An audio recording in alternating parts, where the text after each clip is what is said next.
the significance of sonic branding to stimulate consumer behavior. And thank you so much, Professor Bayer, for being my advisor.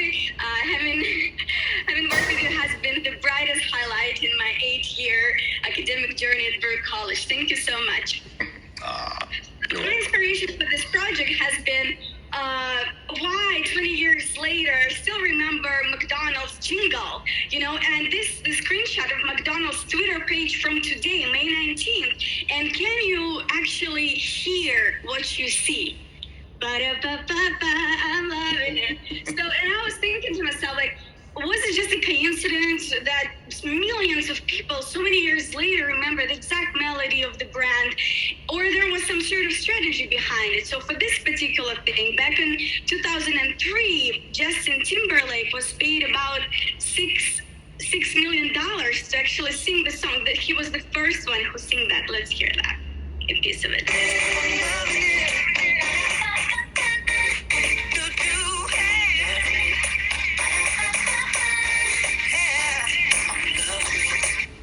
Who remembers this? This song. And I love this comment that summarizes it. I just can't get this song out of my head. I'm loving it.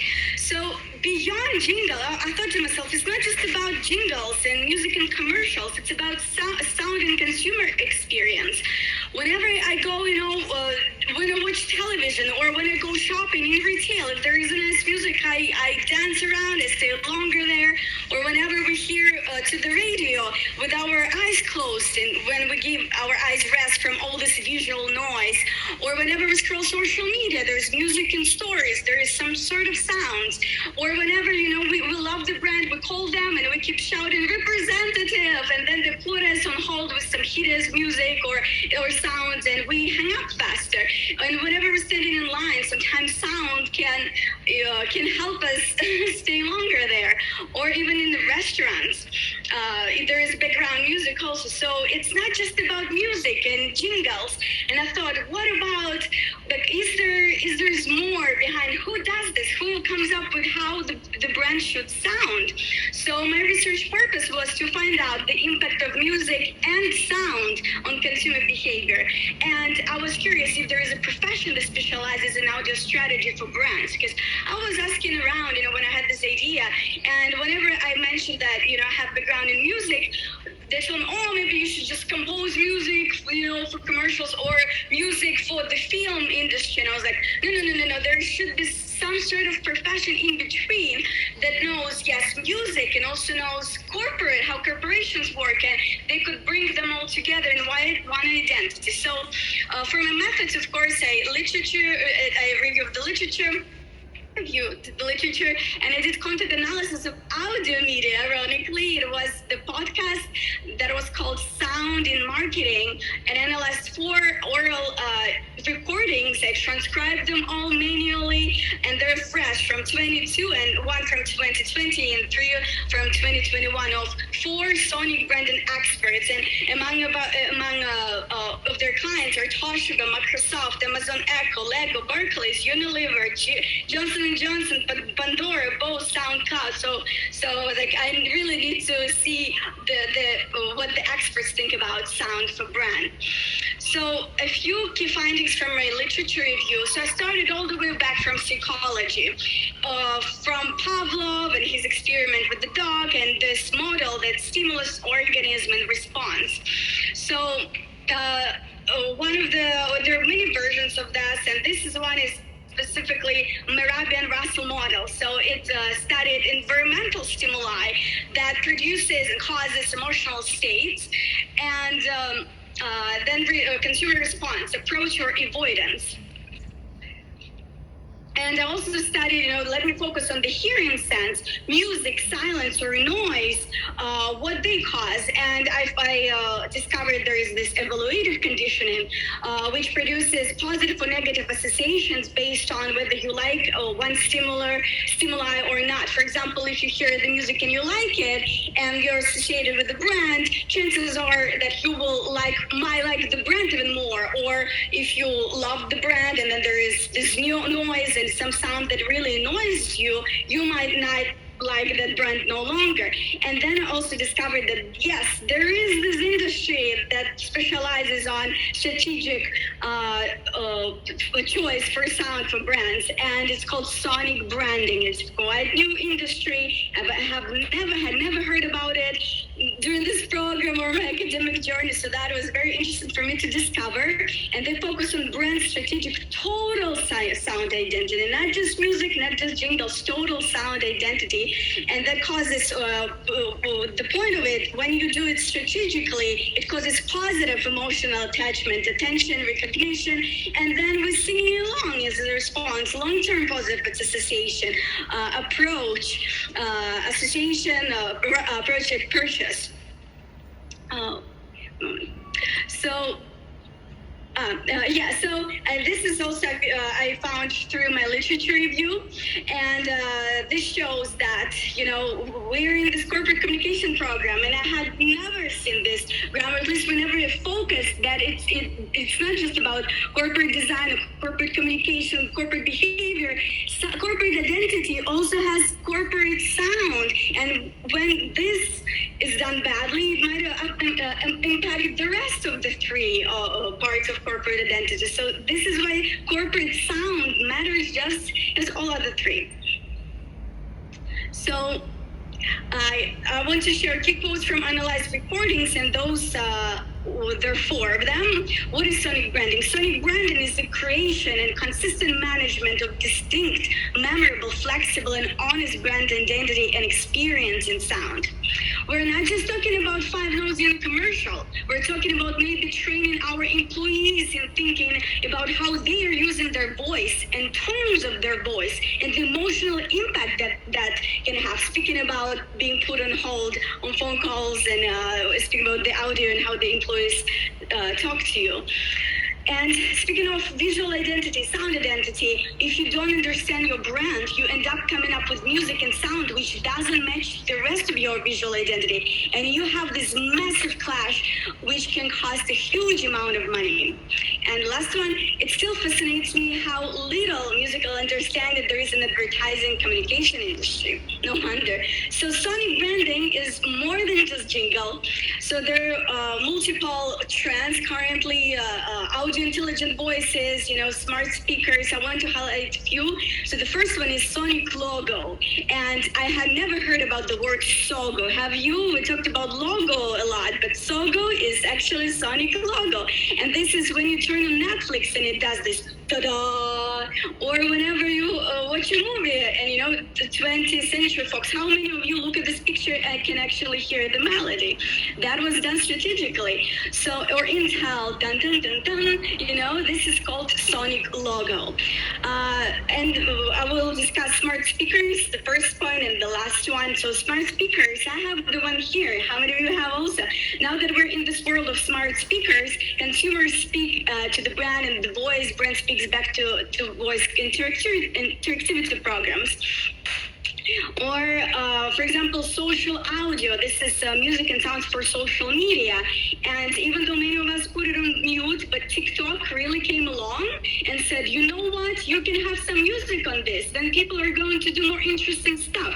And everyone is going to listen to it longer. And everyone very rapidly jumped at that boat. And I actually went on TikTok for business, and they take pride in making the sound. It's the core of their strategy. This is sound is the anti-scroll on TikTok.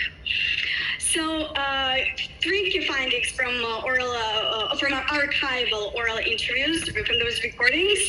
The first one is that sonic branding is on the rise with the audio intelligence, with the smart speakers, with everybody's listening to podcasts, and the impact of sound and music on consumers has been progressively recognized. I was curious, do they take it seriously at all? And the evidence shows they do, you know, and sound strategy has become significant for more brands, growing demand to invest in audio research. However, sonic branding is still relatively new industry. It's about 25 years old, and it's often misunderstood. So very often when people hear about sonic branding, they think just about music or jingles. It's not just about jingles, and it's not just about music, but total brand identity. It's often undervalued compared to the visual drivers, because most of the time funds have been historically allocated to other forms of branding, and it is underfunded. In terms of skills and profession, so the results aligned with my hypothesis that it requires a combination of skills, musical literacy and copyright knowledge, as well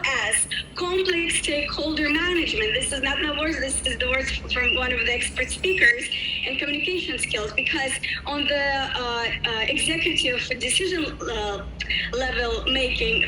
making levels, they lack musical backgrounds. They don't understand it. So sonic branders have to be able to articulate why this musical choice is the only choice, and ready to pitch it to all levels, from CFO to executives, everybody. And of course, research of sound science and consumer behavior. This is why this is not just about composing music. This is about sound science and design, sound design. So for the future research, wrapping up a few recommendations that so conducting interviews with actual executives who have an outstanding sound branding strategies already, MasterCard, HBO, McDonald's, Disney, and to research diversity in sound and artificial intelligent voices. For example, Siri or Alexa, whenever they cast voices for those voice assistants, do they include a range of races and identities and age, so that would be interesting. And observing sonic logo creation in real time. And of course, I would suggest researching, including sonic branding courses in academic curriculum, so more students and more professionals would know about that. And to conclude, I want to conclude with the quote again from one of the speakers that, music, here it is. So she says that, why wouldn't you want it to be your sound? Why wouldn't you want it to be where the second they hear it, they'll know it's you? So it is not just about music, but any sound of the brand should be the music to your consumers' ears. Thank you very much. And also special thanks to all those people who had never met or knew their existence, the host of the podcast, and the 4 sonic branding experts. Thank you. Thank you. Wonderful. Now I have both the Jeopardy theme song and the McDonald's one in my head right now. Just terrific. Terrific. Mahmoud, you have a question? Yes. First off, great presentation. I really loved your energy and passion for the topic. I'm impressed. Also, my favorite slide was the Sogo one, the Sonic logo. I realized as you were explaining that, a lot of us know logos based on how they look, but not how they sound. And I wondered that, do you think it's very inclusive now for blind people, where they could hear and hear the brand, the Sogo, and realize what brand it is based on listening to Great point. This is a great question. So I would say that, of course, in ideal world, we should strive for inclusivity. However, I'll tell you, what about blind people who will never see the visual logos, but then they will hear the sonic logos and they'll know that this is the brand, so they will recognize brands based on the sonic logo. So actually that's a great question that we all should be thinking about, because we spend so much time talking about how brand looks and logos, and what about those who cannot see them and only can hear them? So that would be complementing. Thank you. Questions?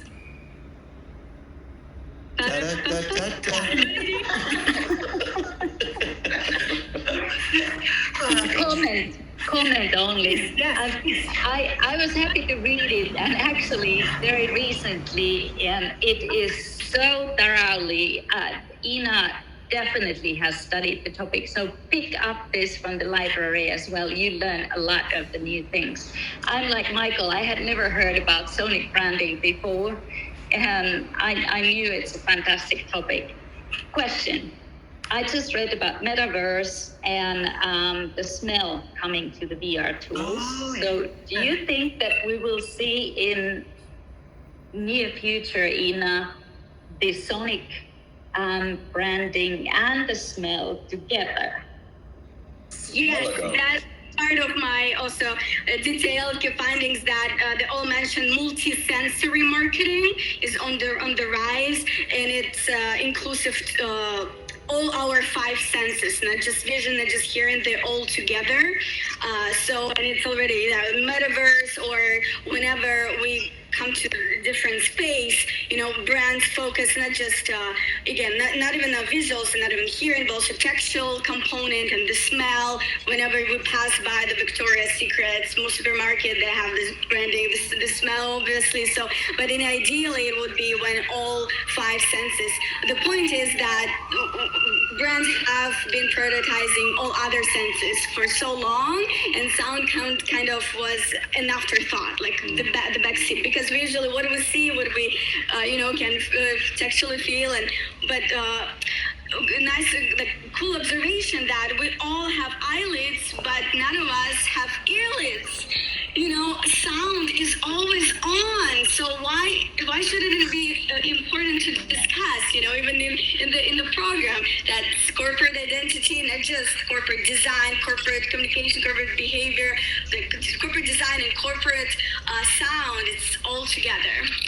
And yeah, definitely. And also right now on the rise, yes, multi-sensory marketing, and also just about the sound, audio-centric experiences. For example, again, speaking of the smart speakers, we talk to brands talk to us. We don't even touch them. We don't have to look at them, and it's on the rise. And it also will be helpful to, you mentioned, persons with disabilities, it's going to be very, very helpful when you can just voice and make orders through using just your voice. And this is why it's so important for brands to approach the sound quality with such precision and strategy. And the quality of making the quality sound is going through the roof. So in order to save money, you actually need to invest in the strategy and not to lose money in the long term. And it's a quote from one of the speakers: good sonic branding saves money. It doesn't cost the brand the money. And we want to see where your career goes. You're going to keep us up to date. You're going to become a sonic branding expert, and you're coming back to teach and tell us I'll come up with a soundtrack for the program. So everybody, perfect. I love it.